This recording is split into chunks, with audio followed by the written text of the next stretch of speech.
Hello mga B! Welcome to my mini vlog. At kahit nga maulan ang panahon, ay kailangan namin umalis. Para kasi bilang na kasi ang araw namin ng pag-uwi sa Pilipinas. Kaya naman, wala kaming pinapalampas na araw, oras na hindi lumalabas or nakakaalis sa mga gustong puntahan.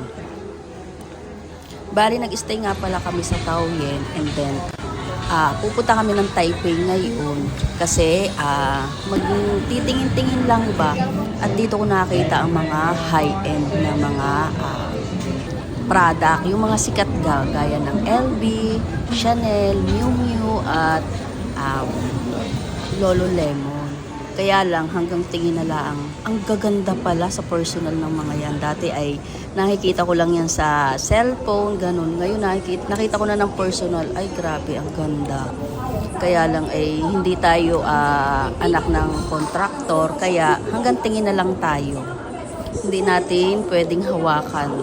Kasi hanggang labas nga lang tayo, hindi tayo pwedeng pumasok sa loob. Kasi parang nakakahiya bang pumasok sa sobrang ganda. At dahil tayo ay mahilig din sa bag bilang babae, na-amaze ako, ang ganda ng bag, grabe. Yun lang. Kasi may isang lugar sila na mga bilihan ng mga high-end na mga product nila. Inikot na nga pala namin ang buong lugar para ma-experience din namin ang mga lugar kung saan-saan. Tapos kumain lang din kami sa Fridays para naman makatikim ng mga iba-ibang pagkain din. Basta pag ikaw ay nasa Taipei, ang dami mong makikita, ang dami pwede mong ikutan lahat.